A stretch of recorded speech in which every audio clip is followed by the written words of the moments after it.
Hoje, o presidente Lula deu uma entrevista exclusiva para o Jornal da Band em Brasília. Na primeira parte, que vamos exibir a partir de agora, Lula falou sobre o julgamento de Jair Bolsonaro, do projeto de anistia no Congresso e também de Donald Trump. Vamos ver. Nós estamos no Palácio do Alvorada. O presidente Lula recebe o Jornal da Band para essa entrevista. Muito obrigada, viu, presidente, por essa conversa. Eu quero só, antes de começar a te perguntar, fazer o esclarecimento. A gente grava essa entrevista na manhã desta quinta-feira, portanto, antes da retomada do julgamento no Supremo Tribunal Federal. Presidente, eu quero começar justamente pelo julgamento. O placar é de 2-1 neste momento, 2 pela condenação do ex-presidente Bolsonaro, 1 pela absolvição. E o voto do ministro Luiz Fux foi muito contundente, abriu uma profunda divergência. Na visão do ministro, não há qualquer prova que incrimine o ex-presidente Jair Bolsonaro por tentativa de golpe ou por abolição do Estado Democrático de Direito. Eu queria a sua avaliação. Olha, eu não posso ter uma opinião pública sobre o voto de cada ministro. Não é recomendável um presidente da República ficar dando palpite sobre o voto do ministro da Suprema Corte. Eu tenho uma tese pessoal, mas eu não posso dar. Eu acho que a Suprema Corte vai decidir com relação aos autos do processo. E cada ministro entenda aquilo que quer entender e dá o voto que queira dar. Sabe? Eu espero que o processo não seja um processo contra um homem. Você não está julgando um homem pelo fato de ele ser um homem e ter sido presidente. Você está julgando o comportamento desse homem com relação à democracia do país. O senhor me permite insistir? Eu acho, Adriana, eu só acho que se a motivação da absolvição ou da condenação forem, sabe, os autos do processo, está bem feito. Sim, eu só preciso insistir por meu dever de ofício, porque o senhor já se manifestou publicamente várias vezes, dizendo que no dia 8 de janeiro houve uma tentativa de golpe no nosso país, em que Jair Bolsonaro não se conformava com a derrota nas urnas e por isso tentou o golpe. E ontem o ministro Fux disse que não há nenhum vínculo de Bolsonaro com os manifestantes de 8 de janeiro. Chamou esses manifestantes de vândalos frustrados e absolveu. Olha, se eu fosse um juiz, eu tinha um voto para dar, mas eu posso te dizer o seguinte, olha, primeiro o Bolsonaro tentou dar um golpe nesse país. Ele tentou dar um golpe, tem dezenas e centenas de provas, de atos, de fala, de discurso, de material por escrito, de tudo que ele tentou fazer, a ponto dele tentar, sabe, trabalhar a tentativa da morte do presidente da República eleito, do vice-presidente e do próprio Alexandre de Moraes. Isso tem mais do que prova. Agora, cada juiz vê aquilo que quer ver.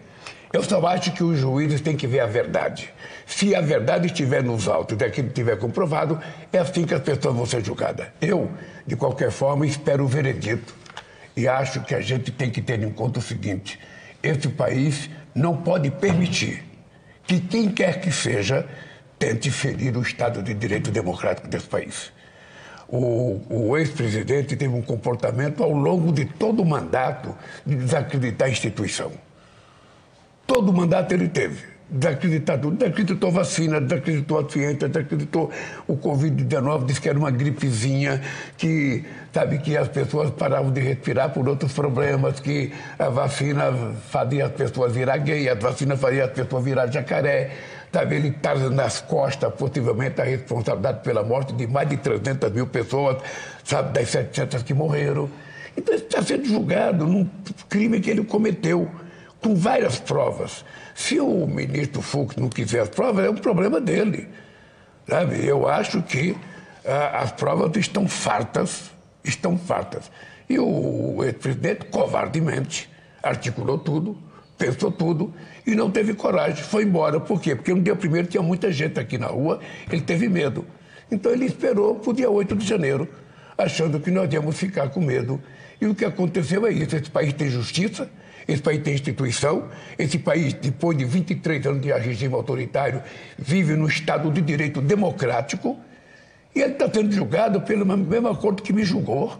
Presidente, a oposição, os apoiadores de Bolsonaro, disseram que o voto do ministro Fux é uma aula de direito. Já os aliados do governo apontam uma contradição muito forte em que o senhor citou a Operação Punhal Verde Amarelo, em que o ministro enxergou as provas da Punhal Verde Amarelo, admitiu que esse plano de executar, de matar o senhor Geraldo Alckmin e Alexandre de Moraes começou a ser executado e condenou Mauro Cid e também Walter Braga Neto. Mas não condenou o chefe de Mauro Cid nem o candidato a presidente da República, e sim o vice. Eu não vou dizer nada, mas apenas para as pessoas lembrarem. É que, nesse caso, a teoria do domínio do fato não funcionou. Porque no julgamento do Mensalão, como não tinha prova contra o Zé Dirceu, eles criaram a teoria do domínio do fato para poder condenar. E agora, o responsável foi absolvido, não teve teoria do domínio do fato. Quem mandou acontecer tudo isso, obviamente que foi o ex-presidente Bolsonaro. E ele sabe disso. Ele sabe disso como agora. Como agora o filho dele está nos Estados Unidos, a serviço dele, tentando instigar o governo americano contra o governo brasileiro, os Estados Unidos contra o Brasil, numa demonstração de traição à pátria jamais vista na história do Brasil. Esse rapaz, do que ele está fazendo com o Brasil, Joaquim Silvério dos Reis é um trombadinha perto dele, o que traiu Tiradentes. Porque esse cidadão está traindo uma nação de 215 milhões de habitantes. Está lá implorando para que o presidente Trump tome atitude contra o Brasil. Esse menino tem que ser expulso da Câmara dos Deputados. Não sei por que não foi ainda ser expulso. E esse cidadão tem que ser processado, porque isso chama-se traição à pátria. E traição à pátria, Diana, chama-se traição ao povo brasileiro. A expectativa, presidente, é que o julgamento se encerre com a condenação de Bolsonaro. O senhor teme que, com isso, novas sanções contra o Brasil e contra autoridades do governo ou da justiça venham? Não temo, não temo. Ou seja, eu não temo e acho que o presidente... Mas acha que vem? Eu não sei, eu não posso dizer, não posso ficar tentando adivinhar. Sabe, as sanções já impostas ao Brasil são todas elas falsas e o presidente Trump sabe que é mentira o que foi falado sobre o Brasil. É mentira que ele tem déficit comercial. A arrogância dele não querer que a justiça brasileira julgue alguém que cometeu um crime, segundo a própria justiça compreende como crime. Ora, um presidente de um país não pode ficar interferido nas decisões soberanas de outro país. Então, se ele vai tomar outras atitudes, é um problema dele. Nós iremos reagir na medida em que as medidas forem tomadas. O senhor planeja tomar alguma outra atitude diplomática para contactar diretamente Donald Trump, que não seja uma fala política que possa ser interpretada como provocação? Veja, primeiro é o seguinte, não tem provocação. Qualquer coisa que nós fizermos daqui para frente é uma resposta à provocação feita ao Brasil. Como é que você acha que um presidente da República do Brasil se sente quando um presidente da República de um país taxa os seus produtos em 50%, alegando que tem déficit comercial, quando ele teve em 15 anos um superávit de 410 bilhões de dólares? Como é que são e que as leis aqui no Brasil valem para as empresas brasileiras e para as empresas estrangeiras fixadas no Brasil? Ao mesmo tempo, ele diz que é preciso parar com o processo contra o ex-presidente. Não. Se o presidente Trump morasse no Brasil e tivesse feito o que ele fez no Capitólio, ele estaria sendo julgado aqui também. Porque aqui tem lei para todo mundo. A lei vale para a oposição, vale para a situação, vale para deputado, vale para quem não é deputado, vale para pobre, vale para rico. É uma lei só. E tem uma Constituição da qual eu tenho o prazer de ter participado da construção dessa Constituição. Então, esse país hoje ensina a fazer democracia. Nesse momento, não tem um novo gesto que o senhor possa adotar, eu compreendi dessa forma. Não, nós iremos tomar todos os gestos que for necessário, toda a reciprocidade, o que for necessário a gente dar aos Estados Unidos, a gente vai dar. O que eu estou me comportando, Adriano, é com muito cuidado e com muita sutileza democrática. Eu tenho meu vice-presidente Alckmin, que vocês e o Brasil conhecem muito bem. Eu tenho o ministro Fernando Haddad e o ministro Mauro Vieira, que são os meus negociadores, para dizer para os Estados Unidos, sabe, o Lula Paz e Amor está à disposição para negociar.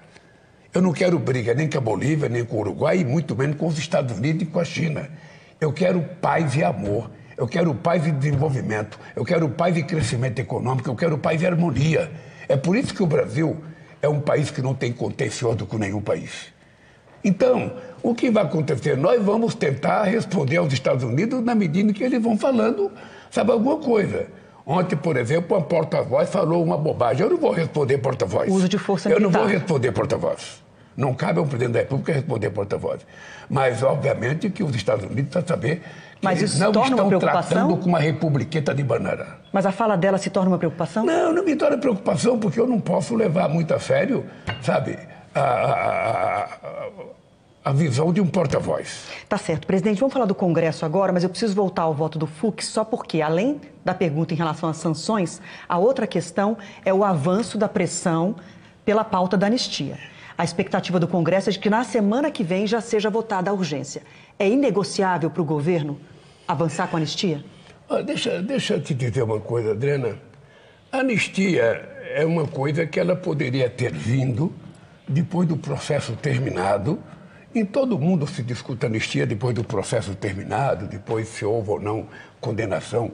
O que é muito estranho é que os mesmos que estão dizendo que o ex-presidente não cometeu nenhum crime, ao invés de estarem defendendo a inocência do presidente, já estão tratando ele como condenado e pedindo anistia antes dele ser julgado. Olha, é isso que é uma coisa descabida e que não é entendido pela sociedade. Olha, se vocês estão dizendo que ele é inocente, e se vocês estão dizendo, sabe, que ele não cometeu um crime, ele está tendo o direito à presunção de inocência que eu não tive. Ele está tendo o direito de se defender. Acontece que eu vi os advogados dele fazendo defesa e a defesa não tem o que defender. Porque é tão visível que ele cometeu crime contra o Estado de Direito Democrático desse país, sabe, que os advogados ficaram com dificuldade de defender ele. O senhor tem essa convicção? Então, Adriano, só para terminar essa fase da anistia, espera jogar o processo. O Congresso tem o direito de discutir a anistia a hora que eles quiserem e o governo tem o direito de ser contra ou a favor, de orientar a sua base para ser contra ou a favor. Mas o governo vai tirar ministros da esplanada, mudar ministros, tirar diretores de autarquias, se os partidos da base, que hoje têm assento no governo, insistirem na anistia? O governo vai trabalhar contra a anistia. É importante você saber. Não é o momento de discutir a anistia, porque o cidadão nem foi condenado ainda. Sim, e para concluir esse tema, a gente partir para a economia. O senhor tem convicção do golpe, inclusive de que a ordem da Operação Punhal Verde e Amarelo para matá-lo e as demais autoridades partiu do Bolsonaro? Isso está escrito, gente. Isso está escrito. Isso está escrito, está desenhado, já se sabe quem foi que fez isso, já se sabe quem era que ia fazer. Sabe? Então não tem mais do que discutir. Obviamente que todo bandido, toda pessoa que comete um crime, ele vai se defender dizendo que é inocente. Agora, para você provar que é inocente, você tem que mostrar a prova que você não cometeu crime. Sim. Olha, deixa eu dizer uma coisa para você. O mundo acompanhou o comportamento do ex-presidente. O mundo acompanhou a reunião com os embaixadores. O mundo acompanhou pedir para as Forças Armadas brasileiras fiscalizar a urna. Esse é o papel das Forças Armadas, fiscalizar a urna. Por que esse cidadão não questiona a vitória do filho dele? Por que ele não questiona a vitória do partido dele? Só valeu para ele a falcatrua do voto? Vamos para a economia agora, presidente. Imposto de renda é um projeto que o senhor pretende aprovar, mas pode ficar nesse impasse no Congresso justamente por conta dessa disputa com a anistia. O senhor está confiante na aprovação ainda esse ano e também que a compensação dos 26 bilhões de reais a mais que isso vai representar, que isso está equilibrado, que não vai ser um gasto que vai pesar nas contas públicas? Olha, nós apresentamos isso com muita clareza ao Congresso Nacional. E eu acho que o Congresso Nacional vai votar a aprovação da isenção de imposto de renda para quem ganha até 5 mil reais e vai votar também um desconto para quem ganha até 7.200. E não é favor ao presidente da República, não. É um reconhecimento de que as pessoas pobres não podem pagar o imposto de renda que os ricos não pagam nesse país. É fazer justiça tributária, é apenas isso. Da mesma forma que o Congresso vai aprovar o Gás do Povo, que é um programa que garante que quase 17 milhões de famílias brasileiras recebam o gás gratuitamente. Porque um botijão de gás de 13 quilos sai da Petrobras a R$ 37 e chega para o consumidor, na maioria dos estados, a 140. Nós vamos fazer com que as pessoas mais pobres recebam de graça esse gás. Da mesma forma que nós fizemos o programa Luz do Povo. Quem consome até 80 kW não vai pagar energia. E quem consome até 120 vai pagar apenas a diferença. E com o compromisso, presidente, de que tanto a isenção do imposto de renda quanto esses outros programas que o senhor cita, eles não vão impactar as contas públicas, porque a gente tem a meta de déficit desse ano, segundo as projeções, não vai ser cumprida. Adriana, e ano que vem é ano eleitoral. Adriana, isso é uma bobagem tão grande, Adriana. Sinceramente, Adriana, pega a história do Brasil. Julgue meus 8 anos de mandato na presidência da República e veja o que aconteceu com o déficit brasileiro. Veja o que aconteceu com o superávit primário. Eu fui o único presidente da República que durante 8 anos, dentro do G20, eu era o único presidente que cumpriu o superávit primário. Responsabilidade fiscal, para mim, é uma coisa séria. Eu aprendi com a dona Lindu, uma mãe analfabeta que cuidava do dinheiro do filho quando a gente recebia o salário. Eu não preciso de professor para me ensinar que eu tenho que ter seriedade. Agora é o seguinte, nós não temos déficit fiscal. Esse país não tem déficit fiscal, ou seja, o que acontece é que os banqueiros ficam todos nervosos quando a gente anuncia que vai dar um benefício para o pobre. Todo mundo acha, para que dá para pobre? Dá para nós. Para que dá para pobre? Investe no sistema financeiro. A Faria Lima está precisando. É por isso, Adriana, é por isso que eu vou dizer para você uma coisa que você vai me perguntar aqui, que nós fizemos a mais importante operação contra o crime organizado da história desse país. E vai chegar na Faria Lima. E vai pegar as fintechs. Vai pegar algumas coisas que não apareciam. Porque o nosso problema contra o crime organizado é saber que eles estão metidos em todas as esferas. Estão no futebol, na política, no judiciário, nos bancos, nas empresas. Virou uma coisa multinacional. Então, nós vamos enfrentar o crime organizado. Por isso, nós fizemos essa operação. Para isso, eu fui inaugurar em Manaus essa semana, sabe, um centro de cooperação internacional, em que a gente vai ter lá em Manaus uma base que vai ter representante dos estados do norte e vai ter representante da Polícia Federal, dos países amazônicos, para que a gente faça o combate na fronteira ao crime organizado. Presidente. Então, daqui para frente é o seguinte, não tem mole ao crime organizado. E mais ainda, o Congresso tem que aprovar a PEC, sabe, da segurança pública, que o ministro Lewandowski mudou para o Congresso Nacional, porque essa PEC ela vai permitir que a gente defina claramente a participação do governo federal, junto com os governos estaduais, se a gente quiser enfrentar de verdade o crime e a violência, sobretudo o crime, sabe, contra o povo mais pobre. Preciso perguntar de política, antes que o nosso tempo termine. Vai ser Lula... Eu tenho todo o tempo do mundo. Eu também, então. Lula e Tarcísio de Freitas, em 2026. Isso está definido? Vai ser esse eu não escolho, o cenário? Eu não escolho adversário, Adriana. Eu não escolho adversário. Ou seja, os partidos é que escolhem os candidatos e indique quem bem entender. Eu não tenho problema com adversário. Eu já disputei contra o Ulisses Guimarães, Maluf, Mário Covas, Serra, Alckmin. Mas...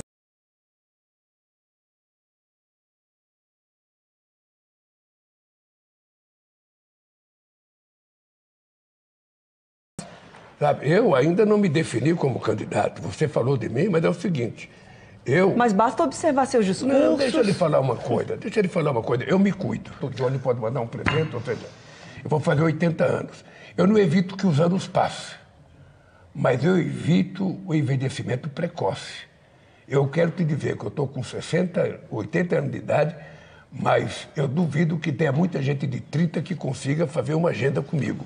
Estou entendendo. Eu quero viver muito. Eu estou entendendo que você está dando sinais claros de que já é candidato. Eu posso te dizer uma coisa: o PT pode encontrar um candidato, os partidos que estão comigo podem encontrar um candidato, não tem problema nenhum. Eu não sou candidato de mim mesmo.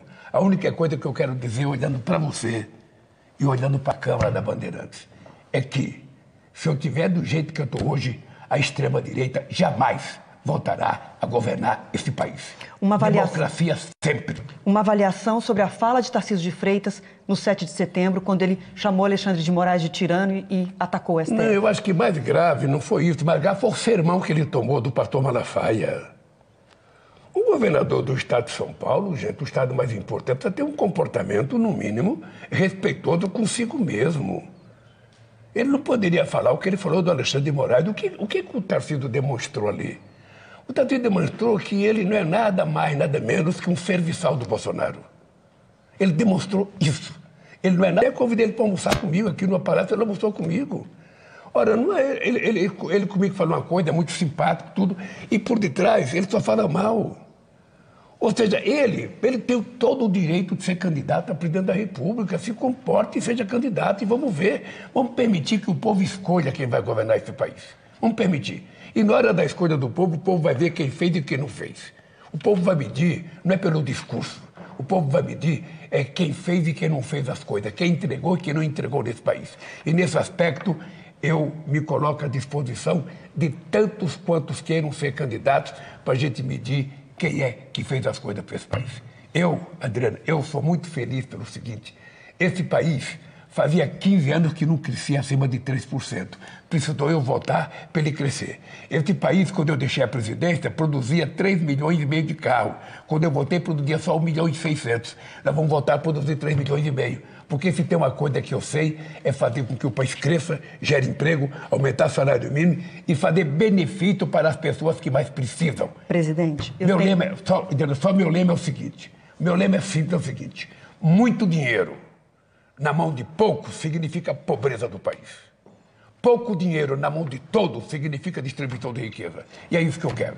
Para apresentar essa entrevista na íntegra, eu tenho 1 minutinho para a gente terminar e te pergunto sobre juros. O senhor parou de reclamar de juros e eles continuam em um patamar exorbitante, 15%, que inviabiliza negócios e deixa a população endividada com uma situação de sufoco. Eu não parei de reclamar de juros, porque eu não vou falar mal do Galípolo publicamente, ou seja, ele foi indicado por mim. Veja, o Galípolo sabe que a taxa de juros está alta, eu sei, todo mundo sabe. O que é preciso saber é o seguinte, qual é o time de você começar a baixar isso. Nós estamos controlando a inflação hoje está metade daquilo que eu recebi, e nós vamos baixar mais da inflação. O time é ano que vem? E a taxa de juros vai começar a baixar. Ano que vem? Sabe? É uma questão de dias. Não vou dizer que é o ano que vem, pode ser esse ano ainda, mas ela vai começar a baixar. Mas tem que começar a baixar com muita sobriedade, com muita, sustentabilidade. Porque a gente não pode ficar também numa gangorra. Eu acho que, embora a gente esteja com juro alto, a verdade nua e crua é que nós nunca tivemos a quantidade de investimento que nós temos hoje, Adriana. Só para você ter ideia, na nova indústria Brasil, nós temos 642 bilhões de crédito para criar nova indústria. Fazia décadas que a indústria brasileira não crescia, cresceu 3,4%. Então as coisas estão acontecendo. Você sabe que eu sei como é que a gente faz as coisas, a gente começa... Eu nunca fui de discutir a macroeconomia, eu discuto a microeconomia. Eu quero saber se o dinheiro está chegando lá embaixo. Porque quando o dinheiro chega lá embaixo, as pessoas vão comprar o que comer, vão comprar o que vestir, vão comprar o que usar dentro de casa. Quando chega lá em cima, vai para o banco especular. E eu vou te agradecer, presidente, por essa entrevista ao Jornal da Band, com exclusividade. Vou deixar aqui já o convite do Mitre. Canal Livre está esperando o senhor na oportunidade que o senhor tiver. Muito obrigada. Bom trabalho. Se vocês perceberam, a Adriana estava com muita vontade de perguntar e eu com muita vontade de responder. Então, isso só pode ser sucesso. Se prepare, Mitre, que nós vamos nos encontrar.